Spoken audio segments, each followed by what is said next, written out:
Welcome to Finding Proof, where we discuss all things early stage VC. We're your hosts, Thanasis and Jenny of the Proof Fund, and our goal is to get to know the best seed and early stage VCs out there.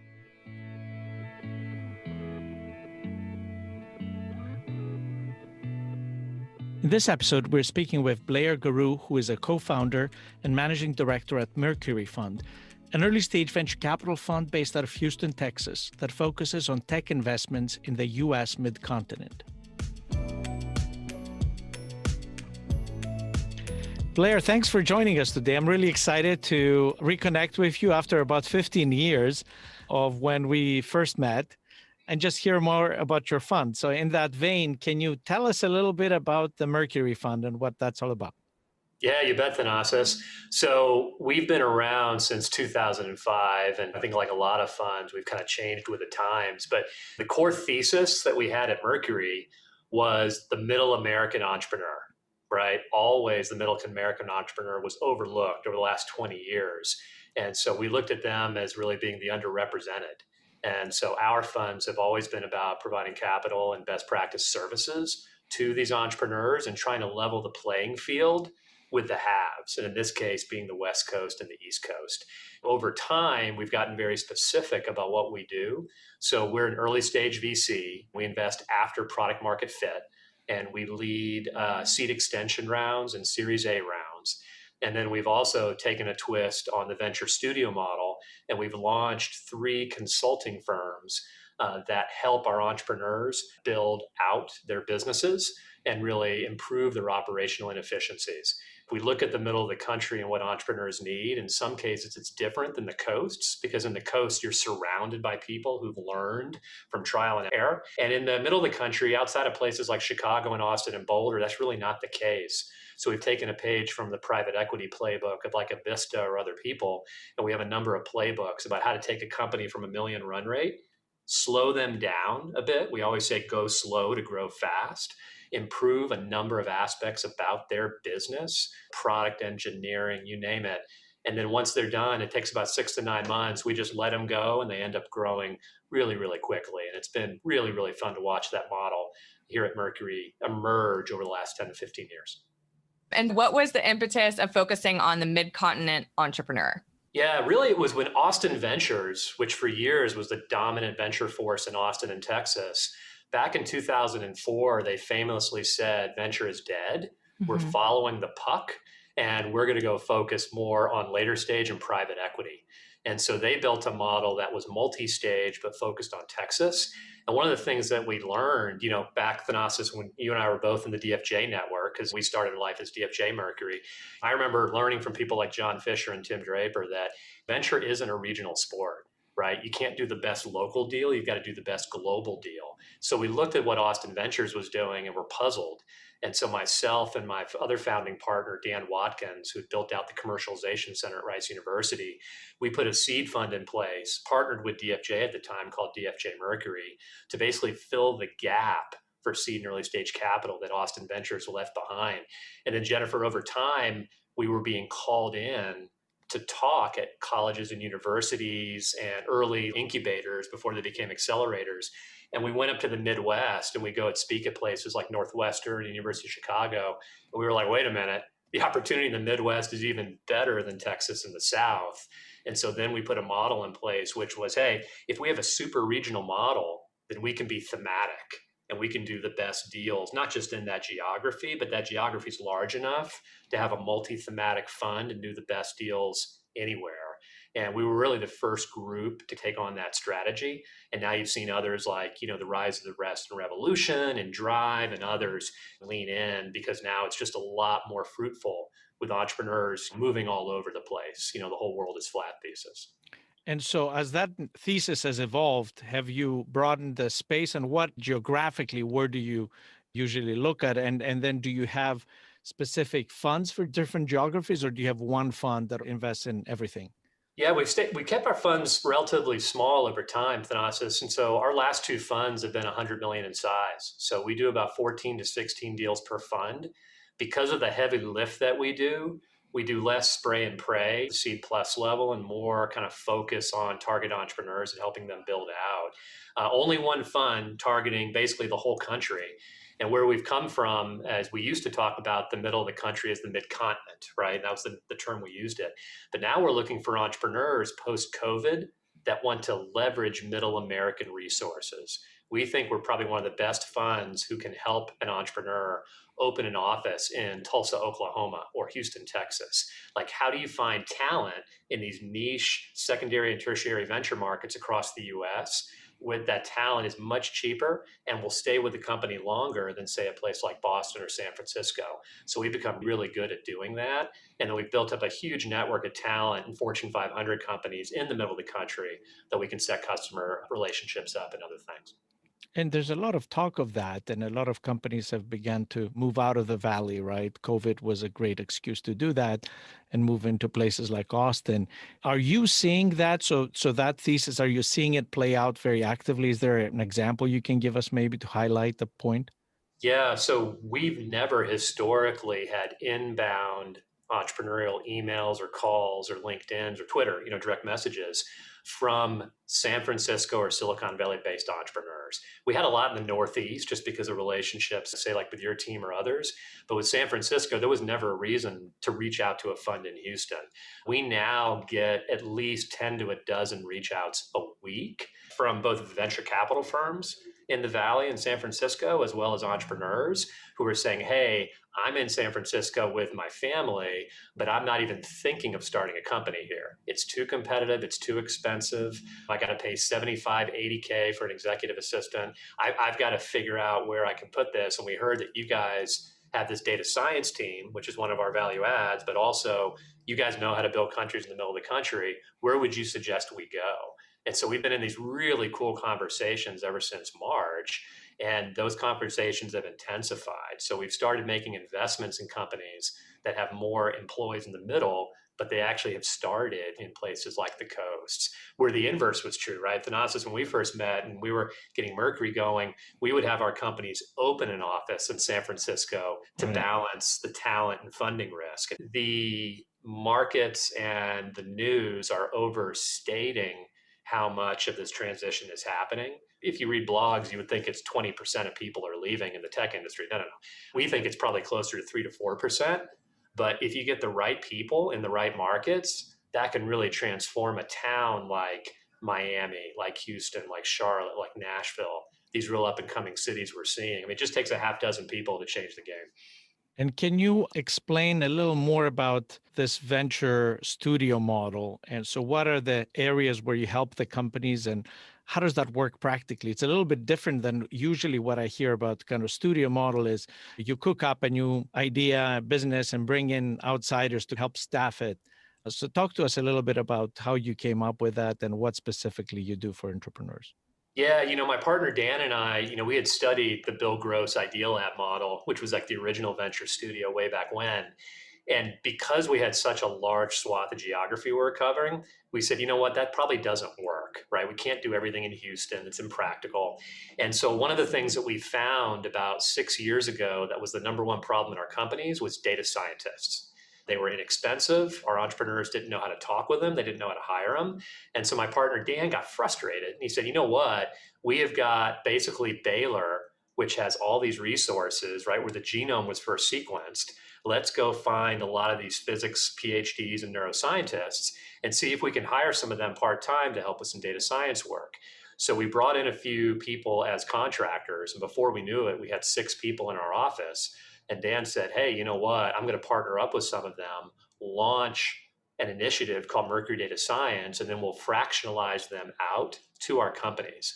And so a lot of people look at it and say, well, hey, they must help you with diligence. Well, they do, but what they really do is they help build product extensions to drive automation or insights for our companies. And they almost act like an outsourced development shop that you would find in, say, Eastern Europe or South America or these other places where you have really bright individuals just at lower costs. So that was our first, what we call platform partner. We then partnered up with a guy named Roberto Montezuma, who is well known for building out all of the websites in Latin America for HP. And he had a very similar way of seeing the world where he said, you know what startups really need? they need better process and they need better understanding of how to build out things like, how should I think through product attributes coming out of customer success and sales? And then how do I hand those off to engineering? How do I split up product and engineering specifically? And then most importantly, how do I map a customer journey? We find most of our companies fall down and have horrible churn by year 5 or 6 because they don't do customer journey mapping or buyer journey mapping.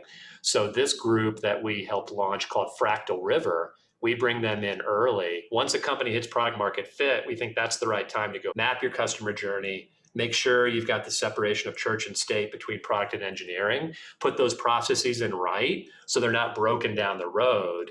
We've also done this with an individual named Michael Himmelfarb in Chicago. So he had a consulting firm called HG Partners, and his expertise is around B2B product marketing and messaging. He was the ex-head of innovation at Nielsen and was a GM for one of their major divisions. And we had used him in a couple of companies, and we said, hey, we'd love for you to help build your platform. And so he's now working with about 10 of our companies. But with each one of these groups, they're all fractionalized executives. Mercury doesn't see any income from any of that. And our entrepreneurs are obviously free to use whomever they want. It's just during the due diligence sessions that we have prior to term sheet, we say, look, here's how we're scoring you in all these areas. What do you think? And they're like, Blair, true. Please don't tell my VC or my angel investors, I'm scared to death that I don't understand how to do that. And we're like, well, we got it. Here's some people that can help. They're fractionalized at 100, 125, 150 an hour. Let's work through all this post-term sheet and post-investment. And then in 6 to 9 months, we can start scaling. Because I think the biggest issue that VCs make, or the biggest problem that they give entrepreneurs is once an entrepreneur has doubled or tripled revenue, people are like, awesome. Here's 10 million, here's 20 million. Now you go scale. And as entrepreneurs know, no. We got here by hook or by crook. We got to fix some things. So it's not just tech debt. You could be in product debt. You could be in customer service debt, sales model debt, right? All of these different things. So we try to fix a lot of that early so that they can scale and not get arbed by the private equity firms down the road. Yeah, that's a huge value add. And drilling down into your themes a little bit, how did you decide on those particular focus areas and what themes in particular are you most excited about right now?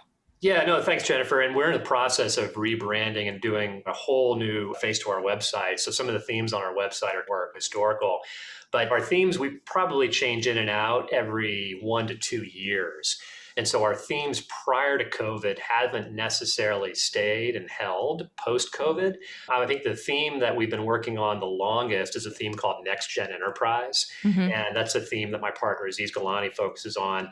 And that's essentially the evolution of business infrastructure in the light of expanding data needs. How does a Fortune 500 company use open source? How do they use cloud computing, security, and DevOps? Another theme that's kind of held true is a theme that we really call industry. And that's all around Industry 4.0, right? What the promise of IIoT had brought and what automation is kind of bringing. I used to lead a theme that was built around consumer data, and that theme now we call journeys. And this is the whole notion of the transition of buyer and customer digital journeys in light of a broader, widespread shift to e-commerce, right? How does a company hand off a product or service to you as a customer in a digitized way, right? And it doesn't need to be a big company. It could be a small company like a vet clinic or a stylist at a hair salon. So this whole digitization of customer journeys is a big one. And then our last one that we brought on our most recent partner, Heath Butler, to focus on is what we call work. And that's kind of the standard future of work theme. And we think now in COVID, with so many people trying to come back to get jobs, to get good paying jobs, to get jobs with upside, there's lots of tools and automation that can be used in and around that. Yeah, absolutely. And curious, because you mentioned it, how did COVID impact the themes that you had focused on, themes that you decided to move away from, but also themes that you mentioned, future of work, that you are running towards? If you could elaborate on that, I think that'd be really interesting. Sure. Yeah. Over the last 10 years, since we've focused primarily on software investments, we did a lot of B2B enterprise at first, a lot of B2B SaaS. But we found post-COVID that very quickly, by people doing remote selling, by people doing Zoom, that only those business models that were low touch, high frequency calls and very short customer sales cycles will be the ones that win. A lot of the coastal investment has flown into those areas, software tools at very low annual contract values. So we went through all of our themes, all of our investments, and the ones that are doing the best are the ones that aren't affected by enterprise sales cycles. Like, we just don't believe that the world's going to go back to cutting deals on a golf course with a handshake. That's just not the case. And so we've changed all of our themes to focus on this new method of remote work or hybrid work, how software and SaaS tools have changed the go-to-market landscape for everyone. What are the ways that we can sell quickly with low touch, but then the customer can sell quickly as well? So we try not to invest in any types of tools that are selling into an industry where they've been affected in their sales process as well. And so that double hop is what we've been really looking at. And then also, how do we get closer to the consumer? We do a lot of B2B2C investments, marketplaces, software, and other things. We don't do any direct to consumer because we don't want to pay the freight, the high customer acquisition cost, and we'll leave that to the coast where they can raise a lot more money. So we still have a notion of capital efficiency to us, which is kind of inherent in the Midwestern mindset of investment, but it's really that sales model motion that was most affected, in our belief, by COVID. And what was the timeline like in terms of coming to those viewpoints? Was that over a span of a couple months, or was that you guys getting together and deciding in March, hey, here's the way that we're going to shift this? What did that look like? Yeah, I think it was gradual over a 90-day period. Yep. Us, like most VCs, were basically in triage mode from March 20th until April 30th. And it was all about cash, right? And they all got PPP money as needed. We did bridges, just everything. Now, because venture has just gone haywire with the markets the way they are, every one of our companies is flush with cash, right? That's not the issue. But after April 30, we stepped back and say, hey, what's working, what's not? And so a lot of our companies, they did the Nike swoosh that you saw, right? Where they did the dip March and April, but then May, they came out like a hot rocket. And so we were lucky in our last fund, most of the investments we made were around short sales cycle, low touch sales models. Some of our earlier funds weren't. And so those are the ones that really had to think differently about how to go to market. So I would say it was about a 90-day period. But once we emerged in May and June, got our limited partners together and talked about what we were doing, it was, hey, here's what we see emerging. I'm sure a number of your other GPs are seeing this as well. And that's when we really started changing our model and going to market in a different way. So Blair, take us through an example of one of your portfolio companies that has done particularly well, not necessarily in the last year, but just in general, just to get a feel for the way you approach investments, et cetera. Yeah, absolutely. So there's a company that we sold prior to COVID called Trendkite. And Trendkite was founded in Austin. And when it sold, it was the leading PR management platform to basically track marketing spend and efficiency, and doing that with AI and automation. It was started by a couple of ex-Meltwater employees who saw media aggregation and analysis just being done the wrong way. And so my partner, Aziz Galani, had met the founders, and Silverton Partners, who had come in and done the seed, reached out and said, hey, we're about 100, 200,000 run rate. We think we've hit product market fit. Do you guys want to come in and lead the A? At that point in time, we had talked with a CEO candidate who was one of our advisors, Eric Huddleston, who had already been talking to the company about doing diligence with us. And in doing that diligence, this was the early part of what we kind of call our platform partner stage. We both agreed that there were a lot of operational inefficiencies to the company. And so Eric came in, slowed the company down, worked to basically put all these processes in place, make sure that they've got the right product management strategy, make sure that they were managing engineering the right way, put the right sales model in place. As they grew and figured this stuff out, they had really fast growth. And then we then introduced them to Mercury Data Science. And so they started using Mercury Data Science to figure out where they could automate their processes better, how they could build insights out for their markets. And that was really the first company where we utilized all the facets of Mercury to help slow them down, then to help grow them faster, and then exit. So they had a really nice exit to publicly traded Cision. I want to say it was January of 19 or 20. I'm trying to remember, maybe a year or two ago.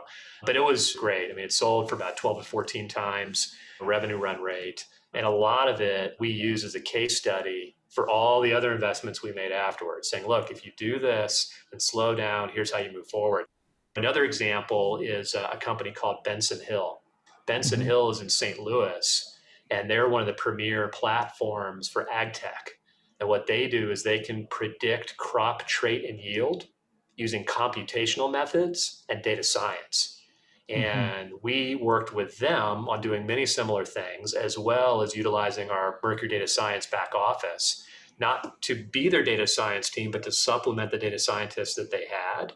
Google Ventures came in and invested, had them start to vertically integrate. So they've actually gone out and bought manufacturing capability to use all of our tech and our tools in. And that company's really grown substantially and is looking at some really interesting outcomes. So we've used a number of those things, some more science oriented and some purely software and workflow oriented. But we find that these fractional execs coming in, mapping the customer journey, understanding exactly who your buyer is, putting data science in the right place, having your messaging done appropriately, and then eventually, go hire all the gray hair to come in and do it right. Because we don't want people to use consultants for a long time. But it's really helped us differentiate Thanasis and stand out. And it's led to a lot more introductions for companies who are open to doing it a little bit differently, I would say. And so tell us a little bit about your personal background. How did you get into venture capital? How did you meet your partners? We'd love to hear about that. Yeah, so I grew up outside of Boston and kind of saw the tech industry firsthand. My dad worked for Dow Chemical, but he put joint ventures together between Dow's plastics and materials division and all the semiconductor companies in Asia. So he was flying back and forth, talking about the tech industry, talking about the boom, all these things that would happen. And he was like, you've got to become a material scientist, trust me. I did not go down that path. Ended up going to school at a small liberal arts school in Virginia, Washington and Lee, and I was a business major. But I met my wife there, and she then got into veterinarian school at Texas A&M in Texas. And I had no business coming down here, but her dad called me and said, look, I know she can go anywhere for vet school, but if you come to Texas and you marry her, I guarantee you won't have a negative dowry. And so I'm like, all right, that sounds good. So I was working at Deloitte at the time in DC. So I moved to Texas. I did investment banking at what's now known as BMO Capital Markets for about 2 to 3 years. Loved that.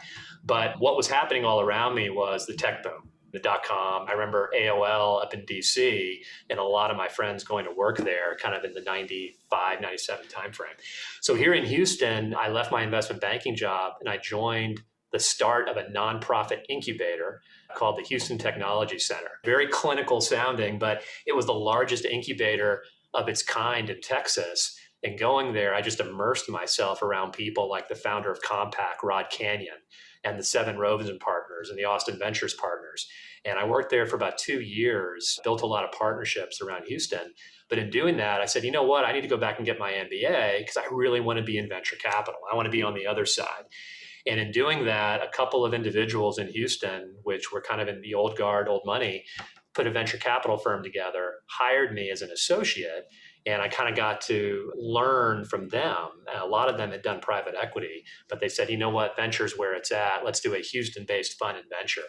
That fund performed very well, but there were some real limitations, specifically only investing in your backyard. You can do that in Silicon Valley. You can't do that in Houston, right? That's really difficult. So from there, I ended up running one of our software companies, sold it to a company called IHS before IHS went public, and then had a good friend who had launched the commercialization center at Rice University and a group called the Rice Alliance, Dan Watkins, who Thanasis knows. He had been putting together a business plan for a venture fund in Texas. This was the time that Austin Ventures told the world venture is dead. We were both outraged by that. It's not dead, it's only just beginning.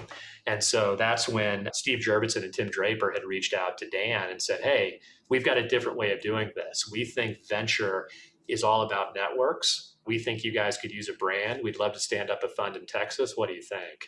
And so I joined Dan. We launched DFJ Mercury back in 2005, did that for 2 fund cycles. And then much like Thanasis, we left the network because we found a little bit limiting to raising LP capital because LPs just wanted an independent fund. And I never thought I'd be in Houston for 25 years with a venture capital fund in the energy capital of the world, right? But here I am and we're having a go of it. If you're looking at kind of the middle of the country, talk to us a little bit about the dynamic of maybe a few of the different cities. Where do you see a lot of activity talk about Houston and other cities as you like. Yeah, you bet. I mean, since we've been doing this since 2005, we witnessed, right, David Cohen, Brad Feld, and the rise of Boulder. That was really the Yep. first market. Yep. Then we witnessed everything happening around 1871, Accelerate Labs, which became Techstars Chicago, Groupon, and then Chicago, right? That was the next one.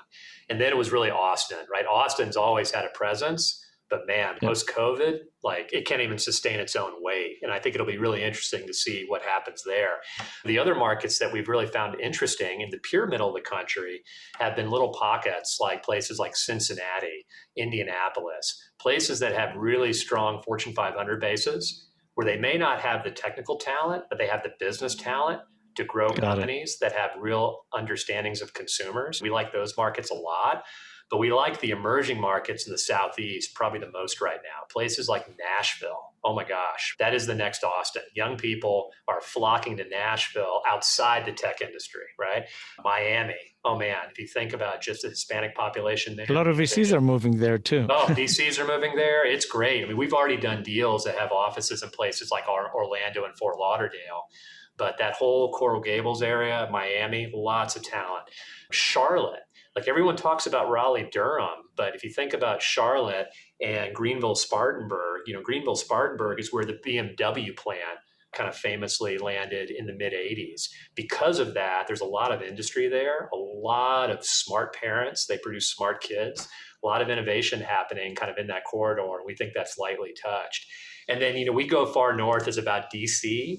And DC has been a great market, as you know, for years. The thing about DC, if there's anything that's troubling, it's that talent's expensive, right? I mean, you guys are a mature market, but we love DC. The farther out you get, we see places like Falls Church and McLean and Reston being places where entrepreneurs just stay rather than getting close to the more expensive middle. And so we've been really excited about that. And then the last thing I'll say is the thing we're most excited about, though, in the middle of the country is really around diversity. We have thought about our model as being focused on the underrepresented for the last 15 years. But what started as the underrepresented being all entrepreneurs is now really focused on underrepresented demographics, women, Black and brown founders, and others. We, about 4 to 5 years ago, noticed that all of our sources of deal flow were largely white male. So we started diversifying that because we knew we were missing investment opportunities.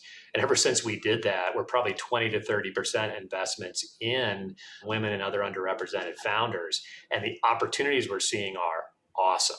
And they're just different than the opportunities that you see on the coast because they're contextualized basically on people that live in the South or people that live in the Midwest.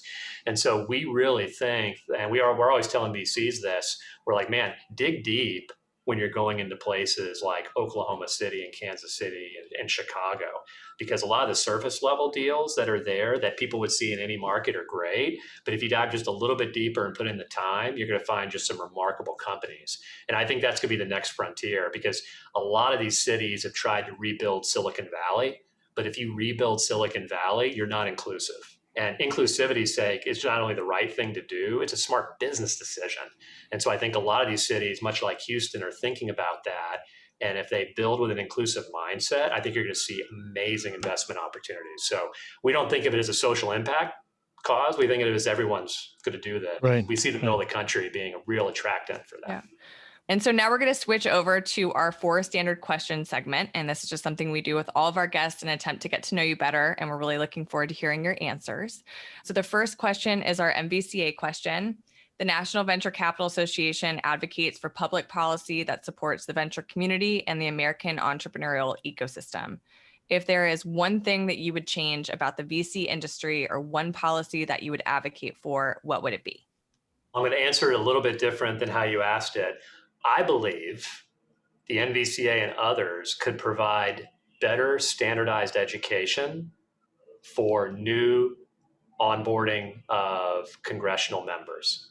It is atrocious to hear senators and representatives talk about VC and have zero understanding of it. Now, this isn't the case for all of them, but it is amazing the ignorance in venture, what it does for our country, and lumping it in with private equity, real estate, and other asset classes.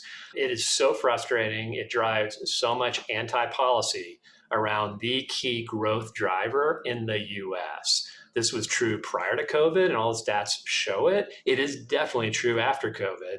And if you talk to Gen Zs and millennials, they think differently. They want mission first. They want companies that are focused on culture. A lot of this is being driven by venture and angel investing at large. And so I think better education, it needs to be a prerequisite before people are onboarded and they start serving their localities. Yep. No, I think that's a great answer. Number 2 is, if you weren't a VC and money wasn't a concern, what career would you have? I'd love to be a founder, but I'm not, because founders, in my belief, have unique insights into markets.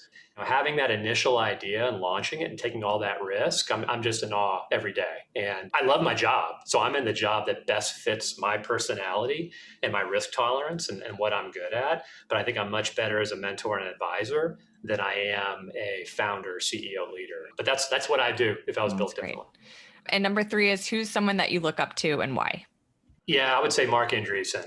Taking someone who's a repeat founder that has that skill set and then switched on a dime with some eyebrows raising to become a VC and then change the entire VC industry, right? Taking venture studios and putting it on its head, taking the investment model, basically driving the entire unicorn investment thesis where, hey, let's go build market makers. Just every day we sit back and watch what him and Ben have done, and it's just amazing. But I love the fact that he's been able to transition from an entrepreneur, a repeat successful entrepreneur, to a VC. Like, I'm in awe of that. And number 4, what is the best piece of advice you've ever received? So the CEO of the incubator I worked at Houston Technology Center was a guy named Paul Farzan. And he ran 2 publicly traded life science companies. And I remember the first day I walked in and he spoke to me and he asked me a question and I said, sure, I'll get that done. And then I came in the next day and he's like, hey, do you have that thing for me? And I said, oh, I'm working on it. And the next day I came in, he's like, hey, you got that thing for me? And I was like, I'm working on it. And he stopped me and he pointed to his wall, and up on the wall it said, do not confuse efforts with results. And so I literally, this was when I left there, he gave me this. And basically I have it now in my room and I'm constantly just turning it around. And some people think it's kind of like a jerky or arrogant thing to say, but it's like, look, if you're going to do something, do it with purpose and with the end in mind, right? Leave the world better than where you started. I mean, there's so many effects of that, but I've literally led my life that way in everything that I do and try to instill that in my team and culture at Mercury. Well, that was great. Blair, thank you very much for joining us today. We enjoyed learning about you and about Mercury. Thank you very much. No, thanks, Thanasis, and thanks, Jennifer. Really enjoyed it as well. So I'm glad you guys produced this. And follow us on Twitter @ProofVC or on our website at proof.vc.